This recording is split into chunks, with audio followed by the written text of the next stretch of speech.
Have you ever felt furious but scared to express it?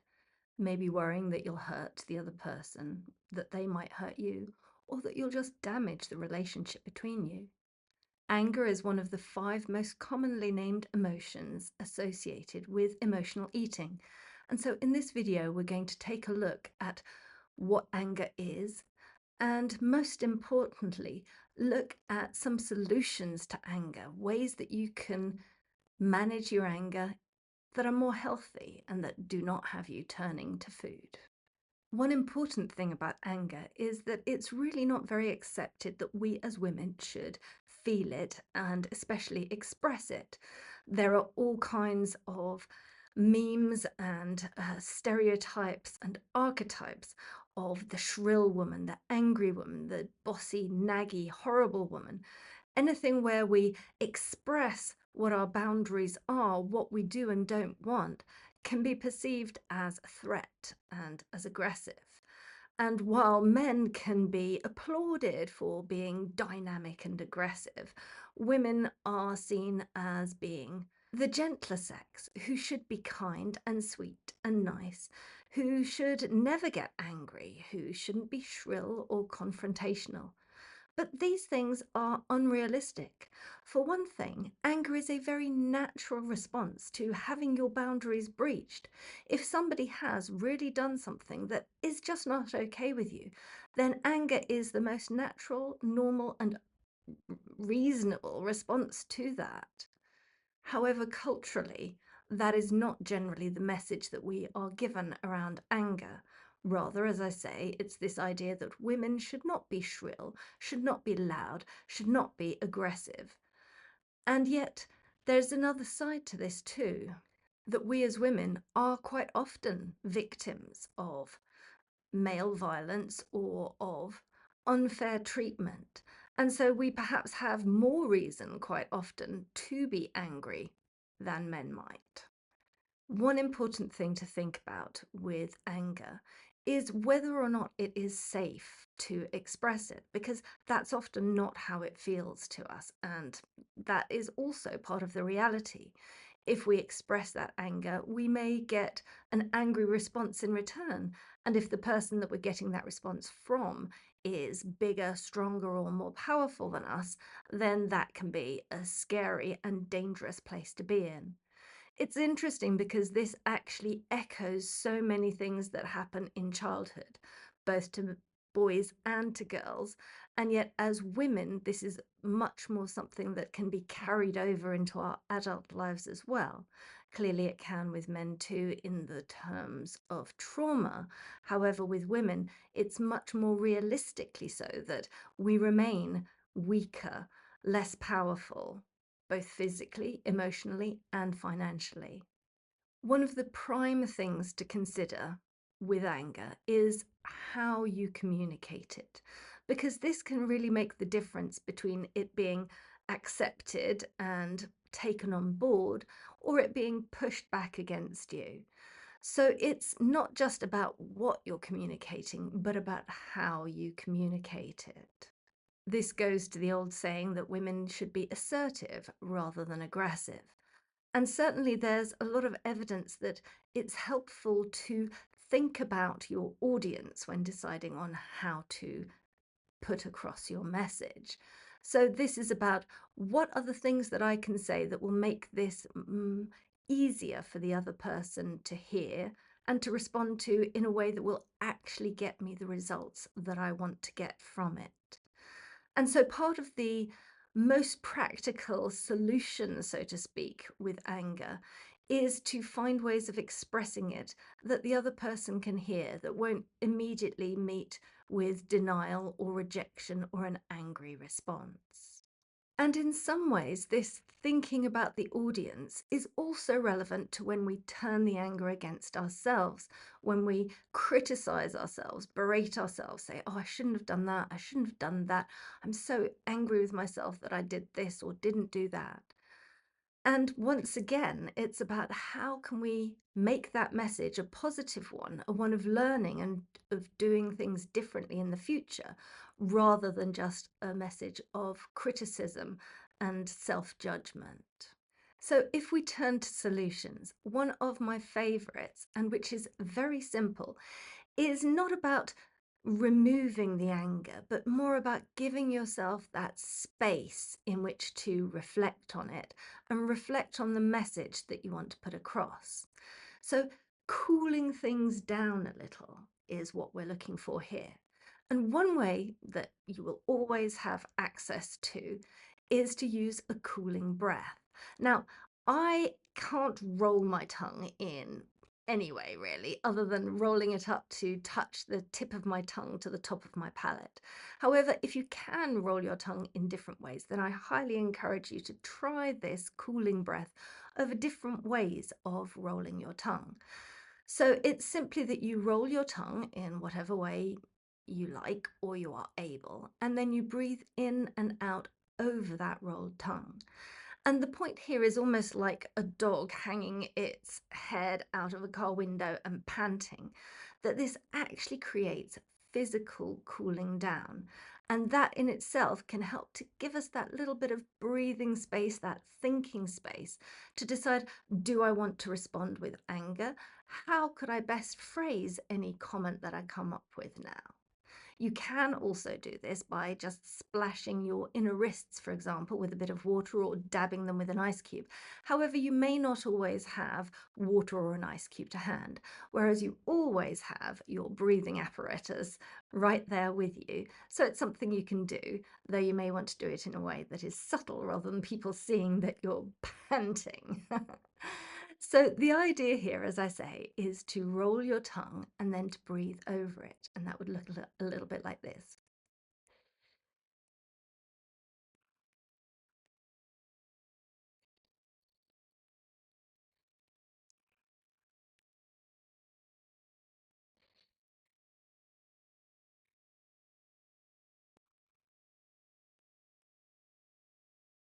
Just a few breaths can already make a difference to your state of anger, of feeling hot-headed. And it can then help you to make that space to think about what you actually want to do rather than reacting from that place of anger. Another way of thinking about this question of what do I want to do is to use some kind of hypnotic visualization to actually imagine the conversation that you might have. So it's a question of getting yourself into a calm and relaxed state, and then almost as though you were seeing a film on a screen, playing out how that conversation could go. In this way, you are the director of that movie, so you can try out, where would it be best to have this conversation? Is there a particular time that would be better or worse? If I say it this way rather than that way, would that change how the other person might respond to me? Obviously, you can come up with surprises when you do finally go into the conversation. And yet, having practiced it in this way, in your mind and your imagination beforehand, can make a huge difference to how calm you are with the conversation. And you've already sort of chosen the best possible path. It still may not work out exactly as you imagined. However, it will almost certainly be better than if you fire something off right away in the moment. Another potential solution is to tap on channeling your anger creatively because anger gives us a great amount of energy. However, where we direct that energy and how we direct it makes a big difference about how it's perceived by others. If you just explode, that can get very messy, then that's probably not going to achieve what you want.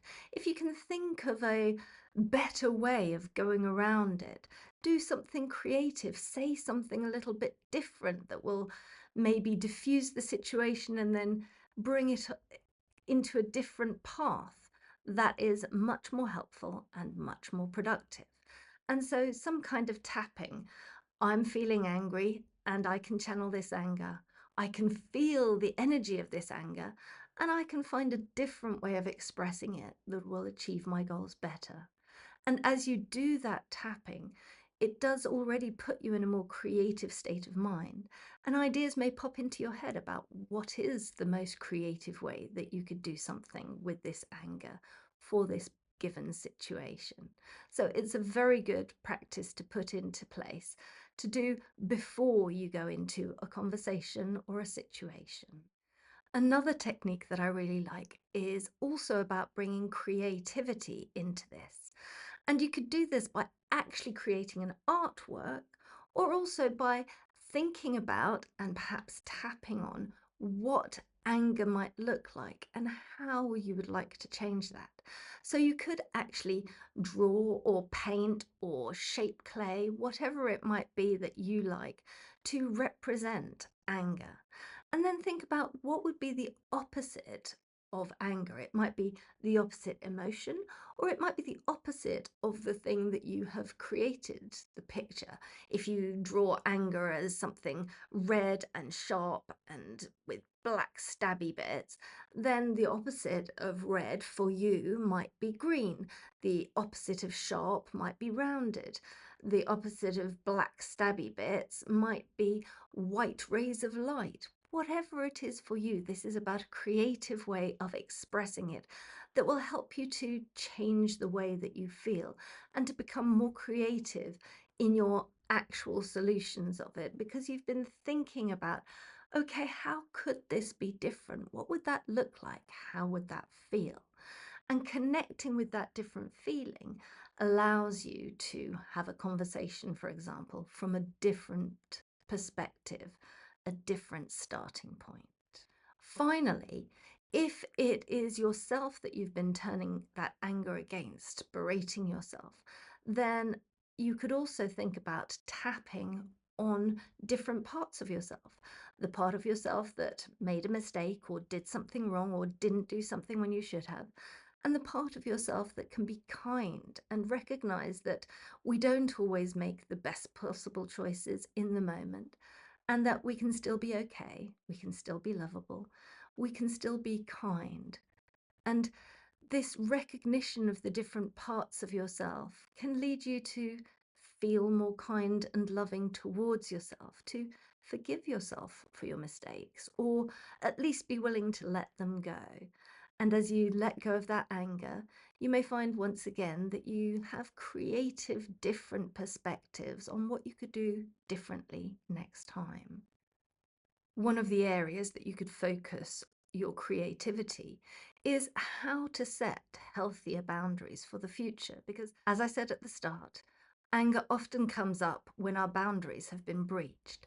And so, laying out clearer boundaries from the start and being willing and able to hold those boundaries in the moment can be very powerful and very helpful at avoiding these kinds of situations. As you become better at noticing when you start to feel angry, at putting healthy boundaries in place in the first place and holding to them, and at managing situations where you have become angry in a way that feels kind, creative, and like it actually works towards a solution, will help you to not feel the need to reach for food to swallow that anger down, and to also be kinder to yourself so that you lower your cortisol levels, which lowers your ghrelin levels, cortisol being a stress hormone and ghrelin being a hunger hormone. And as you lower your cortisol and ghrelin levels, you will feel less of a drive, less of a craving to reach for food. So as you manage your anger better, so you will have less drive towards emotional eating and make better choices around food and feel like you have a healthier relationship towards food. I hope that you'll put some of these tools and suggestions to use as soon as you need them, and look out for the next video in this series on the emotions that drive emotional eating. The next one is going to be about sadness. And if, in the meantime, you would like a little bit more help with managing food noise, I have a mini course available which looks at my top 3 tips for managing food noise so that it becomes a thing of the past and you no longer have those cravings driving you to reach for food.